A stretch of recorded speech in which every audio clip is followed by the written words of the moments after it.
Bienvenue dans la chaîne InfoSAG, une chaîne des informations économiques et de business en République démocratique du Congo. Aujourd'hui, nous avons vraiment le plaisir d'accueillir parmi les grandes analystes de ce pays, et à la fois juristes et à la fois aussi celui qui s'intéresse de la chose publique en République démocratique du Congo, spécialisé dans tout ce qui est le droit minier. Vous savez, la République démocratique du Congo est vraiment le grand pays minier. En République démocratique du Congo, nous avons toutes les matières premières que les autres cherchent, et surtout qu'en ce moment, nous sommes devenus de plus en plus dans le siècle qu'on appelle le siècle des matières premières. Il s'appelle Maître Gédéon Kolela, et c'est puis quelqu'un présenté dans la presse congolaise, pourquoi pas africaine, parce que c'est quelqu'un qui a l'amour de son pays. Et aujourd'hui, on va essayer un peu d'énumérer ensemble avec moi-même, Mathieu Takizala, la problématique de l'élection législative en République démocratique du Congo, les 477 députés qui vont siéger dans ce qu'on appelle le palais de la nation et le palais du peuple. Donc, quelles sont les forces politiques, quels sont les enjeux économiques, parce que nous sommes dans une chaîne économique, et je vais aller dire bonjour à Maître Gédéon. Bonjour Maître Gédéon. Bonjour Monsieur Takizala, bonjour boss de SAC, qui est aujourd'hui un garage qui n'a plus à présenter dans la ville de Kinshasa. Je vous ai connu dans plusieurs projets de taxis ville aujourd'hui, quand bien même qu'il y a d'autres compagnies que je ne peux pas citer les noms pour éviter la publicité, mais je sais que vous êtes initiateur de ces projets-là. Vous avez à partager avec moi. Effectivement, comme vous dites, nous ne pouvons pas nous verser dans l'optimisme excessif. Nous devons accepter que le Congo a des difficultés colossales et qu'il dispose de moyens qui pouvaient le faire sortir de cette impasse. C'est le secteur minier qui a constitué le mobile de notre colonisation, effectivement, et que personne n'ignore que la Belgique a été construite par les minerais du Congo. Bon, ce n'est pas ça le sujet, donc je voudrais tout simplement vous rallier à ce que vous avez soulevé pour la question de mines, qui doit être une question impérative, c'est-à-dire qu'il faut faire des études minutieuses pour faire sortir le Congo dans la boue où il est en train de patauger aujourd'hui, parce qu'il dispose des ressources. Donc voilà. Et la première ressource du Congo, il faut reconnaître que c'est son capital humain. Donc voilà pourquoi. Et quand vous avez pensé que nous puissions discuter sur base de la représentation aujourd'hui au niveau de l'Assemblée nationale, c'est une question qui est à la ligne, mais aussi dire que c'est une manière pour nous de dire que si les députés d'aujourd'hui n'ont pas développé l'élément moral, il nous sera difficile de mettre sur pied les institutions de la haute démocratie pour accélérer le développement intégral dans notre pays. Voilà. Alors, Maître Gédéon, comme vous dites bien, vous savez que le Parlement, c'est la représentation de la population. Nous avons traversé cette élection. SAG est aujourd'hui pas uniquement dans le domaine de la maintenance. Aujourd'hui, il y a un média économique que nous mettons à disposition de tout ce qui est des entreprises, des acteurs, qu'on appelle SAG InfoSAG. C'est pour cela, aujourd'hui, on veut énumérer, vous savez, le Parlement dernière, les gens beaucoup disaient qu'il y a beaucoup des élites à l'intérieur, ainsi de suite. Mais aujourd'hui, comment vous analysez cette objectivité des 44 partis politiques qui ont atteint le seuil, et puis avec les 400 qui, on voit qu'à la tête, c'est l'IDPS, qui est aujourd'hui à la tête, et avec ce qui le suit, l'INC, MNC, ainsi de suite, nous voyons que l'opposition est de plus en plus absente. Comment vous analysez cette histoire des représentations nationales à l'ère actuelle, en plein 21e siècle, en démocratie du Congo? Bon, je voudrais que nous restons factuels et puis objectifs pour ne pas intervenir nos sentiments et nos aspirations profondes. Parce qu'aujourd'hui, de la manière où cette assemblée se présente, je perds que ce soit une caisse de résonance. Parce qu'il faut effectivement que nous puissions vivre la démocratie, qui était ainsi restée longtemps une promesse de vieux-pieds qui a été confisquée par plusieurs gouvernements qui sont succédés, qui l'ont confisqué pour ramer à contre-courant. Que vous vous souvenez qu'au temps de Mobutu, nous avons connu le comité central à la place de l'Assemblée nationale. Alors, le problème de la représentation, c'est-à-dire qu'aujourd'hui, il y a une faible représentation au niveau de l'opposition, qui ne représente pas une force qui peut contraindre cette machine de la majorité. Quelque part, je me pose la question que, bon, voilà, comment ça va se passer, mais les plus effroyables fautes de goût ici qu'il faut reconnaître, c'est cette loi électorale que je considère comme une fraude à la Constitution, parce que le vote, c'est un droit et aussi un devoir. Nous avons le devoir de se faire élire, et chacun, lorsque aujourd'hui on voit que les indépendants n'ont pas leur place dans cette démocratie, alors que tous nous avons été dans ces combats avant-garde, et qu'il devrait être logique qu'on puisse partager le même dividende, et qu'aujourd'hui les indépendants n'ont pas leur place. Je ne vois pas les patrons des SAG, et pour être élu avec tout ce qu'il a comme le génie propre, doit nécessairement adhérer à un parti politique. Ça pose déjà problème à ce niveau-là. Voilà pourquoi moi je commence par formuler une demande à ceux qui sont élus, parce qu'ici au Congo il y a aussi un problème de cette culture d'élection. Tout le monde oublie que tout le monde est voté, effectivement, mais tout le monde n'est pas élu. Il faut faire cette différence-là. Pourquoi? Parce que quelqu'un peut être voté, lui-même d'abord il est électeur pour sa propre élection, il y a sa famille, il y a sa femme, ses enfants, et il y a des onglettes, il faut dire ainsi, mais cela n'est pas suffisant pour être élu. C'est pour ça que je profite pour apaiser ceux-là qui n'ont pas vu leur nom être... Quand nous voyons cette assemblée, aujourd'hui, sera composé 3/4 avec les gens de la gauche. Nous voyons que les socialistes, par exemple l'IDPS et les social-démocratie. Nous voyons par exemple MNC qui est libéral. Et nous voyons aussi par exemple l'INC qui parle aussi de la social-démocratie. Et nous voyons qu'il y a un mélange idéologique à l'intérieur de cette assemblée. Alors, la clameur publique, la population demandait aux élus qu'ils puissent un peu baisser leur émolument parce que nous sommes dans une chaîne économique. Est-ce qu'ils peuvent aussi comprendre qu'aujourd'hui, il fallait que la somme qu'on donne aux députés soit quand même revue par rapport au salaire qui tourne aujourd'hui dans la quasi-majorité de Congolais? Comment vous pensez, vous qui êtes légaliste, vous qui êtes acteur autour de la sociabilité des uns et des autres, la justice sociale, est-ce qu'une élection qui était d'abord un tour, et puis bon, ça passait, il faut continuer la continuité de l'État, mais voyez-vous vraiment qu'avec les libéraux qui sont là en Assemblée nationale et les sociodémocraties, est-ce qu'il y a des points de divergence parce que du point de vue idéologique, comment pensez-vous qu'ils peuvent alterner les choses d'une façon salariale positive? Monsieur Mathieu Takzala, au-delà de la légitimité comme élément fondamental de l'exercice du pouvoir dont on a dit au début de à l'introduction de notre constitution, qui est à la base de de l'instabilité, il faut reconnaître que le Congo souffre de deux crises fondamentales. Il y a d'abord la crise d'hommes. Cette crise d'hommes qui fait en sorte que nous n'avons pas de personnes qui sont affectées des complexes affranchis et des rationalités pour préserver les acquis sociaux et politiques, afin d'améliorer les conditions de vie ou de rendre ce peuple heureux.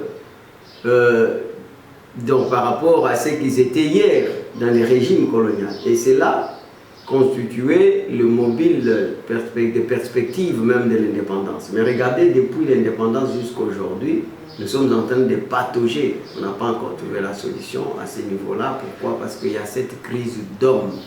Donc la crise d'hommes ici, c'est-à-dire qu'il faut développer l'élément moral. qui pourra aider à mettre sur pied, je le disais tout à l'heure, les institutions hautement démocratiques capables d'accélérer les développements. Pour fait, vous voyez, le problème, c'est qu'il faut donner la solution à ce que j'appelle souvent les cris de détresse de toute la masse populaire, qui parfois, cela a été considéré comme une expression sans contexte, qu'il y a besoin d'une alternance politique comme impératif. Alors que le Congo n'a pas besoin d'une alternance politique comme impératif, mais plutôt d'un paradigme de développement. Voilà pourquoi je salue cette initiative d'avoir une chaîne qui nous parle du développement, parce qu'on ne peut pas parler de l'économie sans parler du développement. Ici, nous parlons de l'économie du développement, ou la politique de l'économie du développement. Ça, c'est la première chose. La deuxième crise qui demeure en maîtresse absolue, c'est la crise de l'éducation. En fait, vous savez, la valorisation des capitals humains, c'est un élément très important qui permet le partage de la richesse d'une manière équitable et équilibrée. Et la valorisation des capitals humains combat les inégalités croissantes exacerbées par une classe politique donnée.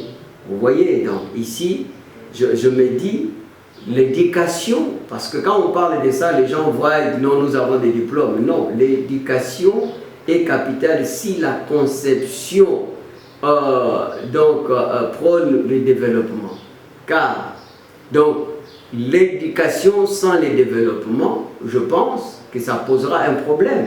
Mais quand on voit par exemple la France qui est en 7e position, oui, je vais arriver, laissez-moi arriver parce que vous avez posé une question très importante, comment faire, parce que l'IDPS prône pour la social-démocratie, place l'homme au centre de tout intérêt et de toute action sans distinction aucune. Donc c'est ici, il faut voir la politique, la sécurité, il faut voir la sociale, il faut voir l'économie. Maintenant, les bons pour l'IDPS, c'est qu'ils le prennent aussi pour le progrès social. À ce moment, le progrès social nous amène à ce que nous appelons pas à une compromission, mais à un compromis. Le compromis, c'est quoi? C'est-à-dire qu'il faut, donc, d'une part, ils acceptent d'aller avec le capitalisme pour l'intérêt commun. C'est-à-dire ici, le marché avec l'État et aussi les patronats avec les syndicats. Tout ça a envie de l'intérêt, a envie de la protection de l'intérêt commun.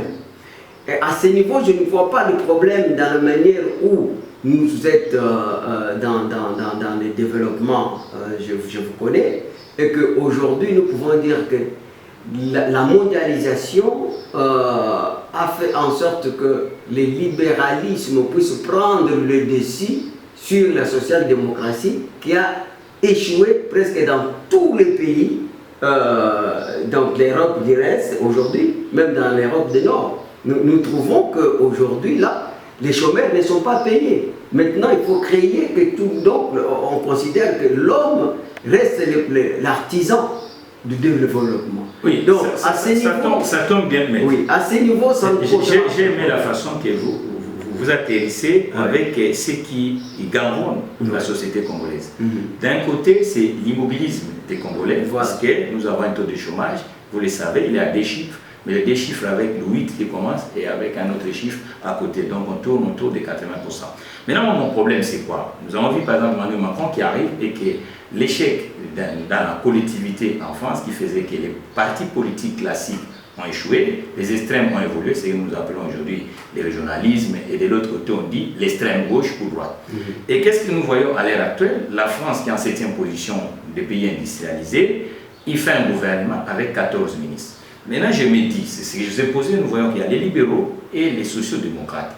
Est-ce qu'aujourd'hui, ce gouvernement qui quitte de Sama Lukonde, de l'excellent Sama Lukonde et des 58 ministres, au moment où nous avons un taux de chômage, que vous le savez vous-même, que même le taux orienté de crédit vers l'entreprise, pour que l'entreprise s'exprime, est faible dans le territoire. Est-ce que ceux qui vont partir au Parlement vont continuer encore avec un gouvernement de 60 ministres? Je ne sais pas comment vous voyez le ciel un peu éclairci du côté congolais, parce que nous voyons que les industrialisés comprennent qu'on ne peut pas mettre tous les moyens autour d'un gouvernement central, mais il faut que les autres acteurs de développement et qui peuvent permettre que le pays soit attractif. Mais voilà, donc là on voit que c'est la même composition qui retourne au Parlement, sauf que l'opposition est un peu faible. Nous voyons qu'ensemble il va être la première force politique d'opposition au niveau d'Assemblée nationale avec cette élection 2023. Maintenant, pour vous, on continue avec 56 ministres. Qu'est-ce que vous proposez en tant qu'un acteur social, avocat des États? D'abord, vous faites un constat, c'est-à-dire qu'aujourd'hui, il faut dire que l'échec de la gouvernance de plusieurs États au monde est lié à la minorité des hommes d'État face aux hommes politiques qui visent que leurs intérêts. Donc, c'est pour ça que je vous ai dit, la crise que nous avons, c'est la crise d'hommes. Ici, le problème, ce n'est même pas d'avoir un nombre exagéré dans les gouvernements, où il y a des termes qu'on dit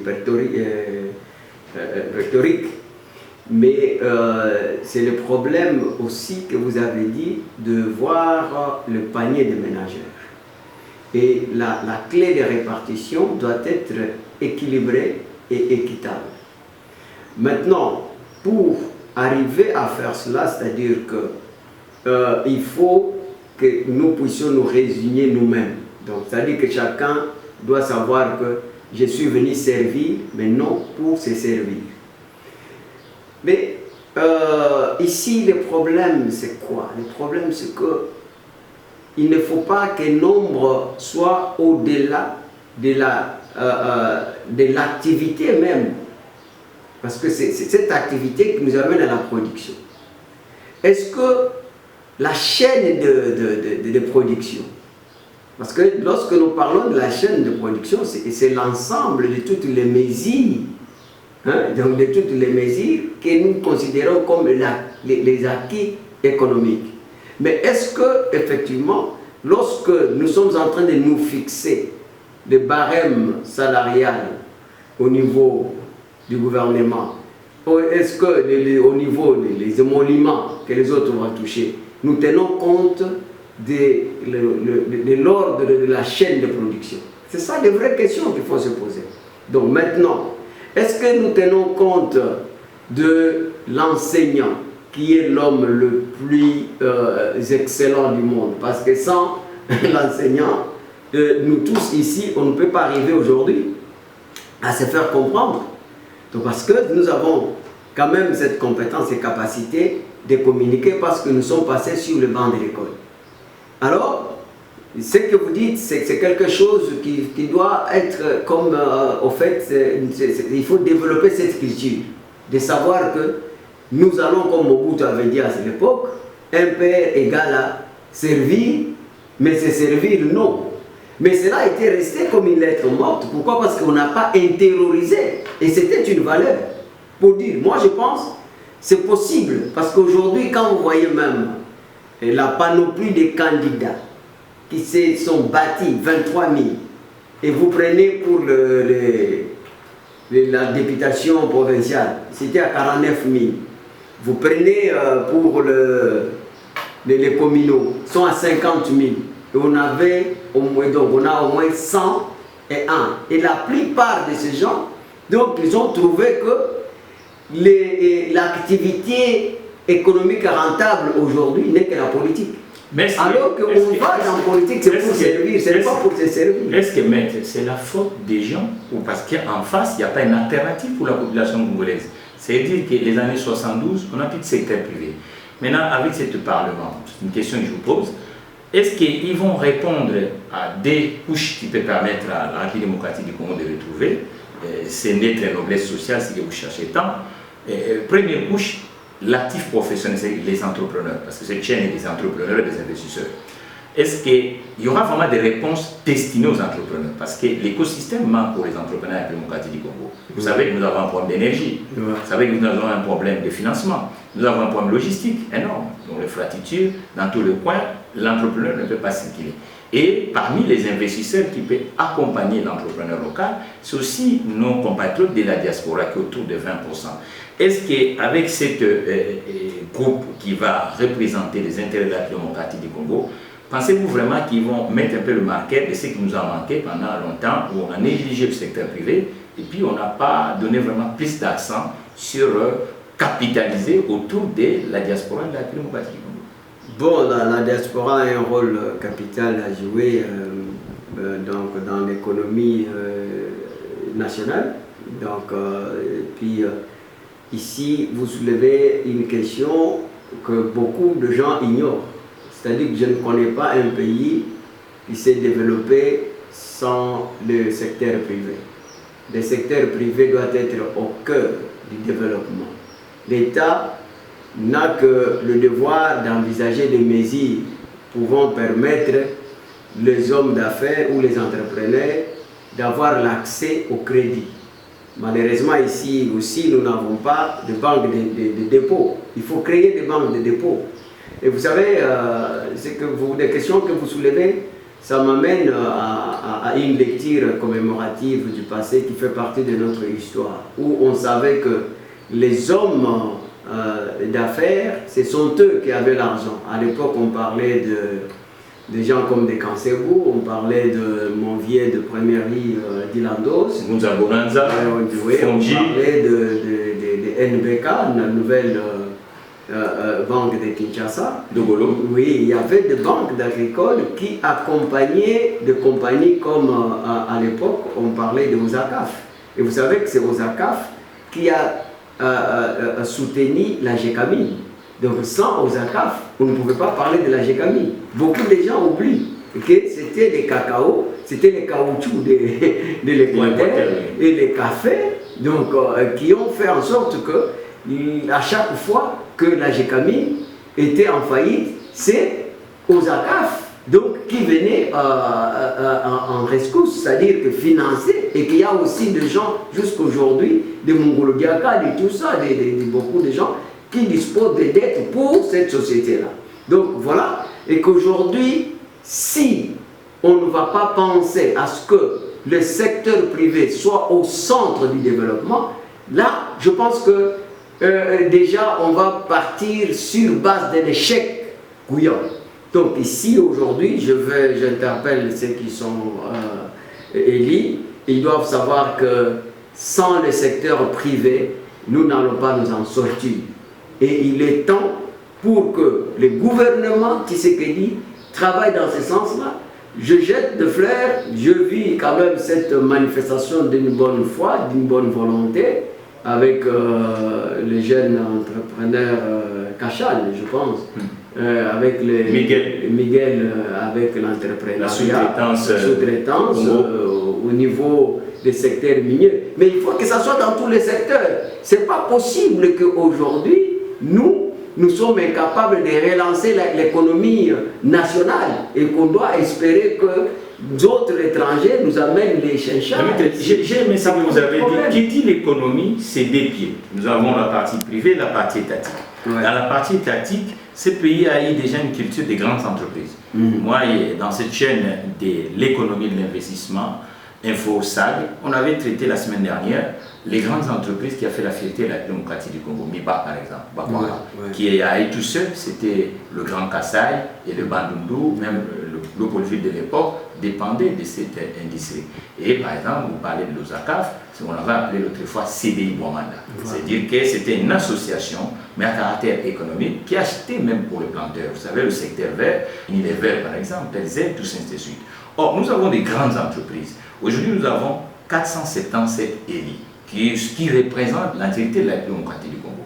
Est-ce qu'ils ont aussi une feuille de route pour les grandes entreprises congolaises? Parce que pour avoir des petites entreprises attractives, il faut que les entreprises d'État puissent être vraiment les grands clients des petites entreprises. Aujourd'hui, vous-même, vous savez, vous parlez de l'Osakaf, 3/4 de nos entreprises, l'État, nous les connaissons, et ces mots-là, on le fait comme refrain. Est-ce que les amis, les compatriotes qui ont pris cette responsabilité comprennent qu'il faut faire renaître ces grandes entreprises, y compris le secteur privé?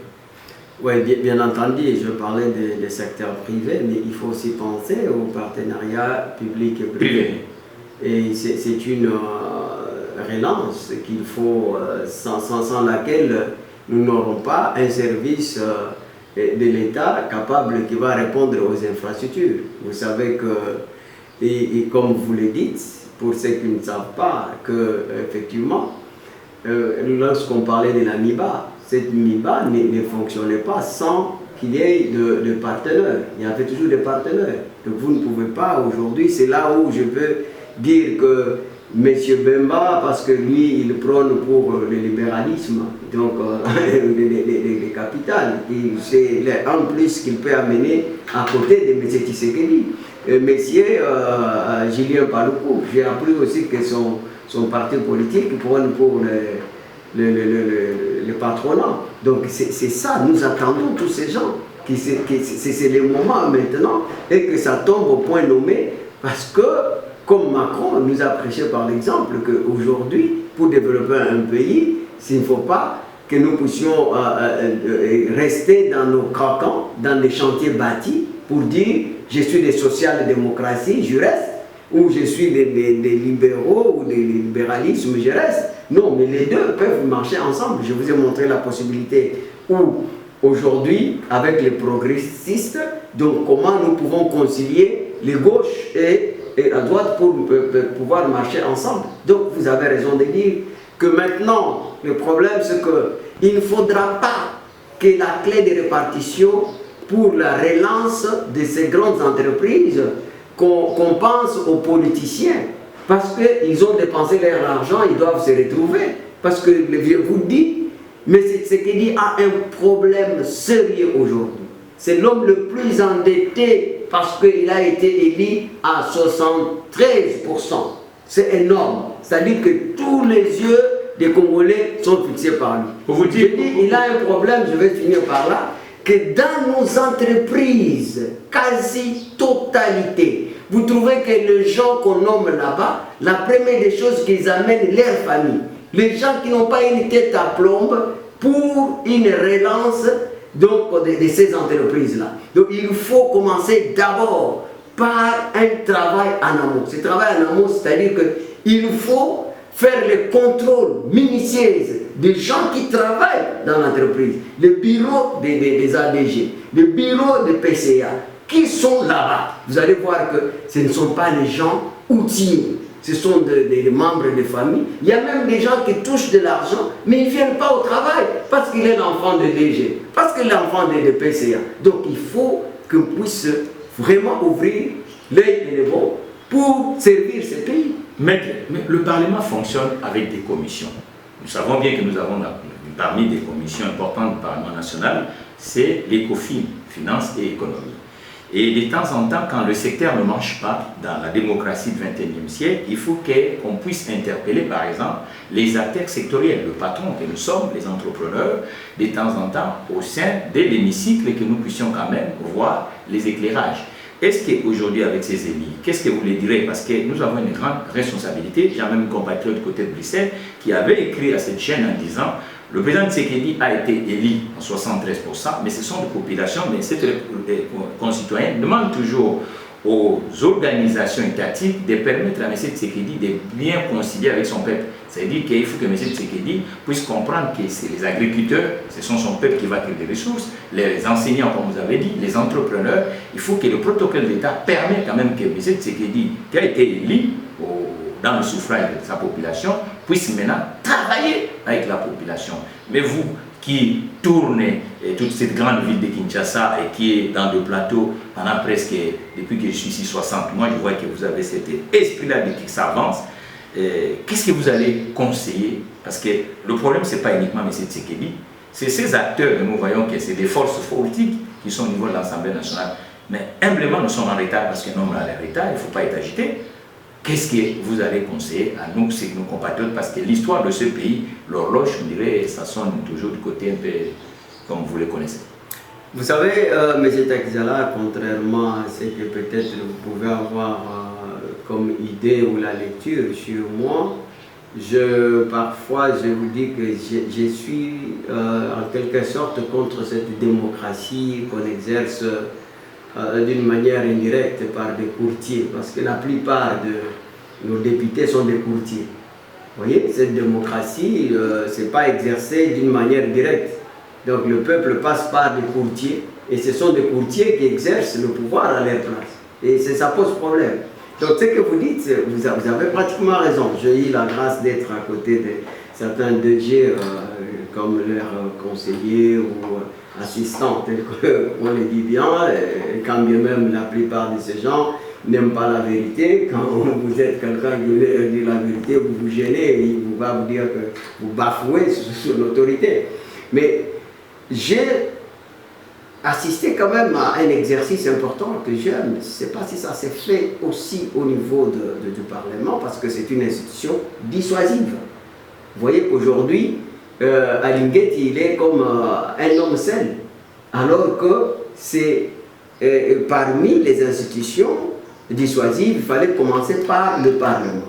J'ai accompagné l'un des DG des compagnies en place, au niveau du Sénat, précisément au niveau des groupes parlementaires, s'il faut dire, au niveau des Sénats, ce sont des groupes politiques et qui sont chargés de finances. Je vis comment ils posent des questions. J'ai aimé cet exercice. Je vis comment les DG transpirent pour répondre à des questions. Mais maintenant, ce que je ne comprends pas, c'est qu'il n'y a pas un travail de suivi. Vous voyez? Donc ici, il y a des gens qui ont de bonnes intentions, mais les suivis posent problème. Vous avez bien suivi l'émission d'aujourd'hui. Nous avons reçu Maître Gédéon Kolela, un acteur social en République démocratique du Congo, et un avocat dans le secteur minier. Et quant à moi qui avais présenté cette émission, c'est Macheta Kizala, l'entrepreneur. Et prochainement, si vous voulez être dans ce plateau où on parle de l'économie et du développement, notre sujet d'aujourd'hui, c'était au sujet de l'élection générale en République démocratique du Congo. C'est la première fois en République démocratique du Congo que l'élection a touché tous les compartiments, y compris même au niveau municipal. Et nous avons fait focus dans l'Assemblée nationale les 477 élus qui seront en Assemblée nationale et comment vit les enjeux économiques, vit la situation sociale de la République démocratique du Congo et tous ces élus de 2024, est-ce qu'ils vont tenir compte de tous les mouvements? Vous avez vu vous-même comment Maître Gédéon Kolela a essayé de répondre dans mes questions. Et soyons le prochain invité de l'entrepreneur Macheta Kizala sur la chaîne InfoSag. Quant à moi, je vous dirai, likez, partagez. Voilà, à la prochaine émission.